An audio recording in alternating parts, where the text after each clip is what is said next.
आदाब, KP news के 9 बजे के बुलेटिन में आपका स्वागत है। मैं हूं मुस्तफा आदिल। एक नजर डालते हैं आज की सुर्खियों पर। सभी के सम्मिलित प्रयास से ही बाल विवाह कम करना संभव, सिद्धरामैया कल्याण राव ने कहा। मंत्री प्रभु चौहान ने औरादबी विधानसभा क्षेत्र के 16 गांवों का दौरा किया और 10 करोड़ के विकास कार्यों के लिए भूमि पूजन किया। तुर्की भूकंप, कर्नाटक सरकार राज्य के लोगों की सहायता के लिए हेल्पलाइन स्थापित करेगी। बैकफुट पर एचडी कुमारस्वामी का कहना है कि मैं ब्राह्मण सीएम के खिलाफ नहीं हूं। सरकार तुलु भाषा का अध्ययन करने के लिए समिति क्यों बना रही है, यूटी खादर ने पूछा। मोदी के दिल्ली आने के बाद जादू हुआ, 609 से नंबर 1 पर पहुंच गए अडानी। राहुल का पीएम पर बड़ा अटैक। संसदीय बहस में शामिल होने के लिए तैयार हुई विपक्षी पार्टियां, आप अभी भी अलाप रही है अलग राह, सूत्र ने कहा।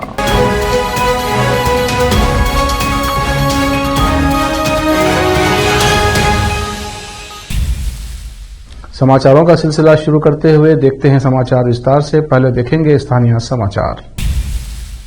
बाल विवाह देश का सबसे बड़ा अभिशाप है। बाल विवाह की दर जो आजादी से पहले 50% थी, आज देश उत्थान की ओर बढ़ चुका है। आज देश में बाल विवाह की दर 23% है। जिला विधिक सेवा अधिकारी माननीय सदस्य सचिव सिद्धरामप्पा कल्याण राव ने कहा। उन्होंने जिला विधिक सेवा प्राधिकरण, जिला प्रशासन, जिला पंचायत, पुलिस विभाग, महिला एवं बाल कल्याण विभाग, भागीदार विभाग, बाल हेल्पलाइन के सहयोग से बाल विवाह निषेध अधिनियम 2006 और बाल विवाह निषेध अधिनियम 2006 का आयोजन किया। जिला बाल संरक्षण इकाई बिदर मंगलवार को शहर के जिला पंचायत कार्यालय हाल में अधिनियम 2016 के प्रवर्तन और कार्यान्वयन के लिए मांग संचालन प्रक्रियाओं पर निषेध अधिकारियों के लिए एक प्रशिक्षण कार्यक्रम का उद्घाटन करते हुए बोल रहे थे। बिदर जिले में 2020 में बाल विवाह का केवल एक मामला दर्ज किया गया, जो दर्शाता है कि बाल विवाह के मामले सामने नहीं आ रहे हैं। उन्होंने कहा कि अधिकारियों को इस संबंध में और अधिक सक्रिय होना चाहिए और विधिक सेवा प्राधिकरण द्वारा सभी सहयोग प्रदान किया जाएगा। जिला पंचायत मुख्य कार्यपालन अधिकारी शिल्पा एम ने कहा कि बाल विवाह का बच्चों पर शारीरिक और मानसिक प्रभाव पड़ता है और माता पिता को अपने बच्चों के भविष्य को देखते हुए बाल विवाह करने की कोशिश नहीं करनी चाहिए। अधिकारियों ने यह भी कहा कि ऐसे मामले पाए जाने पर उनके खिलाफ कड़ी कार्रवाई की जाए। इस अवसर पर अतिरिक्त पुलिस अधीक्षक महेश मेघनावर, जिला स्वास्थ्य एवं परिवार कल्याण अधिकारी रतिकांत स्वामी, बिदर महिला एवं बाल कल्याण विभाग के उप निदेशक प्रभाकर, बिदर जिला बाल संरक्षण अधिकारी शारदा कलामलकर सहित अन्य विभाग के अधिकारी व कर्मचारी उपस्थित थे। विशेष संवाददाता की रिपोर्ट। पशुपालन मंत्री प्रभु बी चौहान ने 7 फरवरी को औरादबी और कमलनगर तालुके के 16 गांवों का दौरा किया और पेयजल, बिजली की रोशनी, स्कूल भवन निर्माण सहित 10 करोड़ से अधिक के विभिन्न विकास कार्यों का शुभारंभ किया। इस अवसर पर बोलते हुए मंत्री ने कहा कि औरादबी विधानसभा क्षेत्र में लोगों को सड़क, पेयजल और पर्याप्त बिजली आपूर्ति सहित सभी प्रकार की बुनियादी सुविधाओं की कमी नहीं हो, इसके उद्देश्य से विभिन्न सरकारी योजनाओं को लाया और कार्यान्वित किया जा रहा है। मैं लोगों की मांगों के अनुरूप विकास कार्यों को प्राथमिकता से कर रहा हूं। उन्होंने कहा कि मैं एक आम जनसेवक के रूप में काम कर रहा हूं और विकास मेरा मंत्र है। लोगों के हित में क्षेत्र में विकास के काफी काम चल रहे हैं। सभी कार्य समय सीमा में पूर्ण किए जाएं। उन्होंने कहा कि अधिकारी जिम्मेदारी से काम करें ताकि गुणवत्ता के साथ काम हो। विशेष संवाददाता की रिपोर्ट। बिदर जिले के कृषि समाज के अध्यक्ष पद के लिए आयोजित चुनाव प्रक्रिया में श्री सिद्धरामैया स्वामी को सर्वसम्मति से निर्विरोध चुना गया है। कृषि संयुक्त निदेशक ने एक विज्ञप्ति में कहा, कृषि समाज के नए अध्यक्ष के रूप में निर्विरोध चुने गए सिद्धरामैया स्वामी ने जिले के सभी तालुका अध्यक्षों और जिला प्रतिनिधियों को जिला कृषि समाज के जिला अध्यक्ष के रूप में चुनने में उनके सहयोग के लिए बात की और धन्यवाद दिया। इस मौके पर जिले के संयुक्त कृषि निदेशक डॉक्टर रतेंद्र नाथ सुगुरु, समस्त तालुका अध्यक्ष, जनपद प्रतिनिधि एवं विभाग के अन्य कर्मचारी उपस्थित थे। विशेष संवाददाता की रिपोर्ट। अब समाचार राज्य के अन्य जिलों के। कर्नाटक के मुख्यमंत्री बसवराज बोम्मई ने मंगलवार 7 फरवरी को कहा कि उनकी सरकार भूकंप प्रभावित तुर्की में राज्य के लोगों की सहायता के लिए एक हेल्पलाइन स्थापित कर रही है। उन्होंने कहा कि राज्य सरकार वहां कन्नड़ियों के बारे में जानकारी जुटाने के लिए विदेश मंत्रालय और भारतीय दूतावास के संपर्क में है। बोम्मई ने कहा, हम विदेश मंत्रालय के संपर्क में हैं। वे एक विशेष हेल्पलाइन स्थापित कर रहे हैं। हम मंत्रालय और तुर्की में दूतावास के माध्यम से वहां कन्नड़ी गांवों के बारे में भी जानकारी एकत्र कर रहे हैं। केंद्रीय मंत्री प्रहलाद जोशी के खिलाफ एसडी कुमारस्वामी के बयान पर विभिन्न हलकों से तीखी आलोचना के मद्देनजर जेडीएस विधायक दल के नेता एसडी कुमारस्वामी ने स्पष्ट करने की मांग की कि वो ब्राह्मण विरोधी नहीं। उन्होंने कहा कि वो किसी ब्राह्मण के मुख्यमंत्री बनने के विचार के खिलाफ नहीं है। कुमारस्वामी ने दावा किया था कि आरएसएस जोशी को अगला मुख्यमंत्री नियुक्त करने की योजना बना रहा है। कुमारस्वामी ने आगे कहा कि जोशी मराठी पेशवा समुदाय का प्रतिनिधित्व करते हैं, जिन्होंने श्रृंगेरी मठ को लूटा था। इस ब्राह्मण समुदाय की कर्नाटक में ब्राह्मणों के समान संस्कृति नहीं है। वे हिंसा के लिए खड़े हैं, जबकि कर्नाटक में ब्राह्मण शांति के लिए खड़े हैं। कुमारस्वामी ने आलोचना को आकर्षित करते हुए कहा था।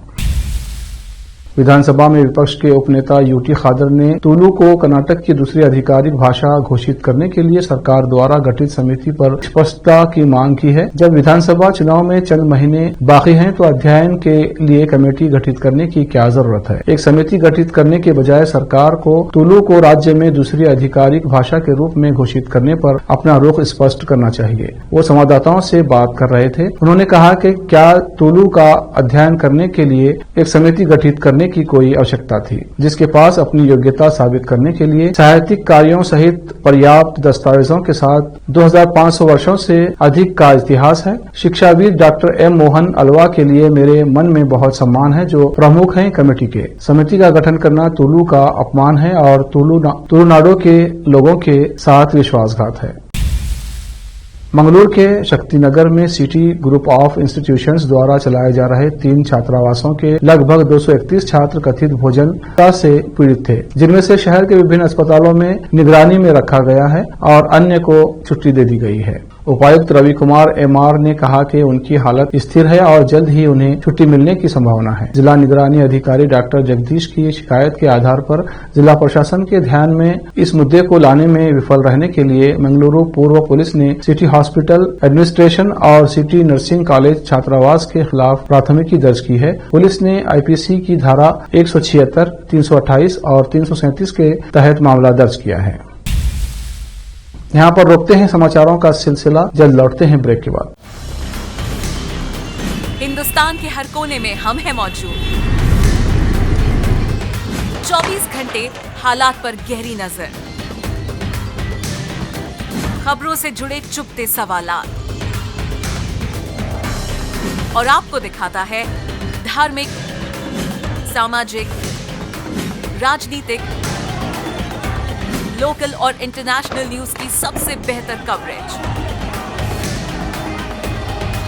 जो आपको रखती है हर पल बाखबर।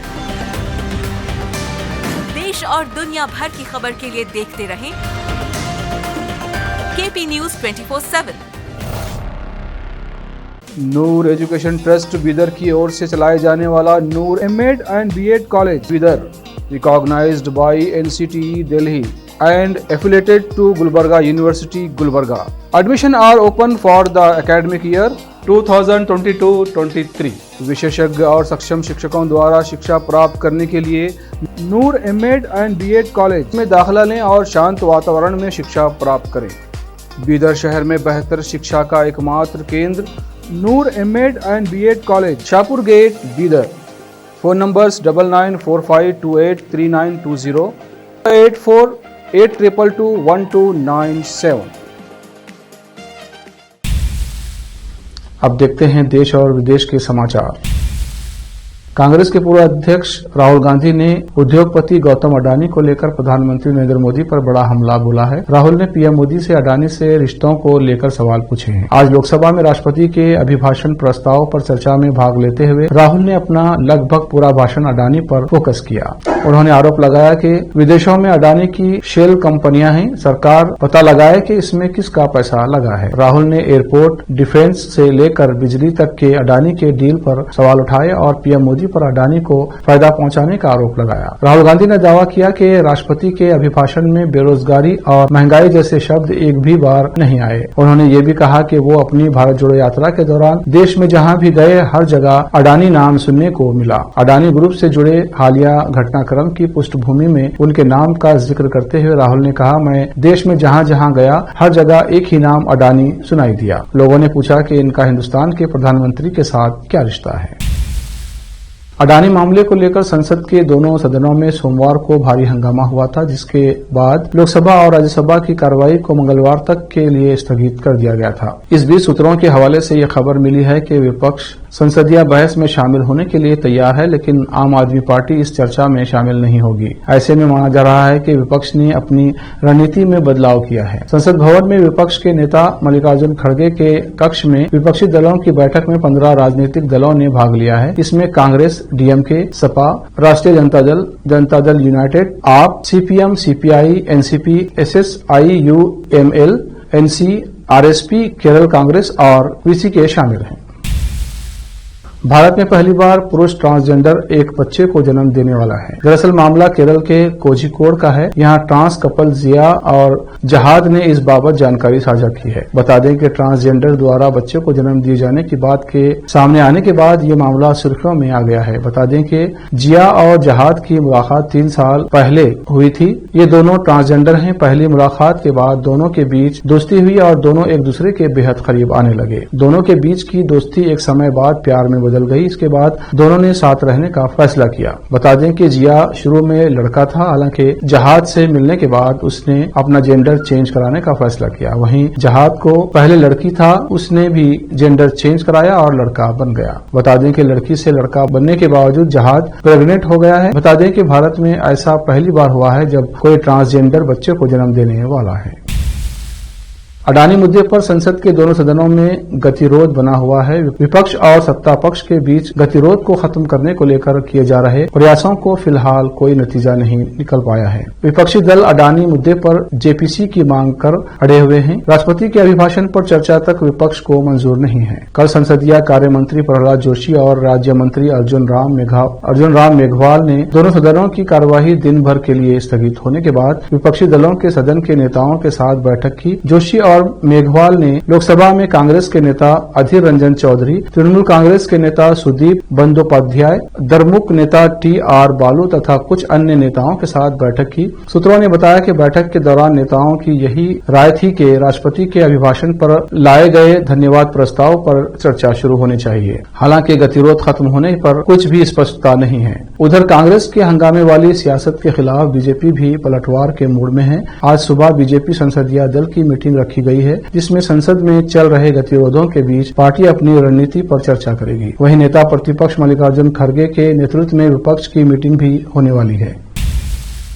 तुर्की में 5वीं बार भूकंप के झटके महसूस किए गए हैं। भूकंप के ये झटके आज दूसरी बार और सोमवार से आज तक 5वीं बार महसूस हुए हैं। रिक्टर पैमाने पर इस भूकंप की तीव्रता 5.4 मापी गई है। बता दें कि तुर्की में सोमवार को 7.8 की तीव्रता का शक्तिशाली भूकंप आया था। तब से लेकर खबर लिखे जाने तक तुर्की में कुल 5 भूकंप आ चुके हैं। भूकंप की वजह से यहाँ मरने वालों की संख्या 5000 तक पहुंच गई है।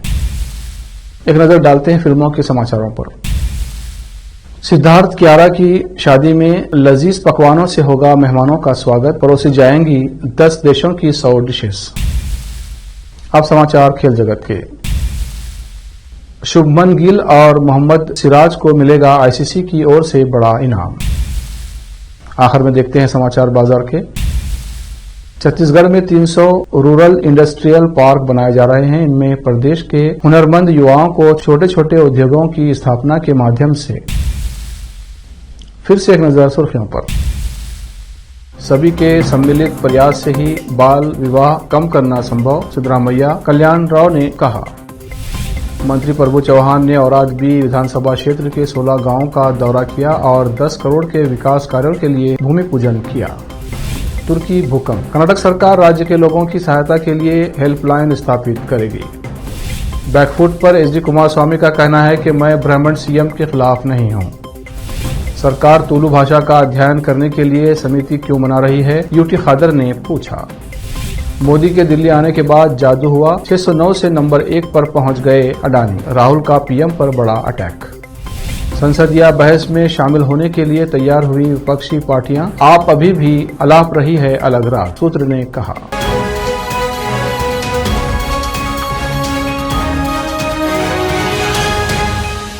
केपी न्यूज के 9 बजे के बुलेटिन में आज इतना ही। अन्य समाचारों के लिए जुड़े रहिए हमारे चैनल से। केपी न्यूज 24/7 सोशल मीडिया के सभी प्लेटफॉर्म्स पर उपलब्ध है। सभी लाइक और शेयर जरूर करें। धन्यवाद।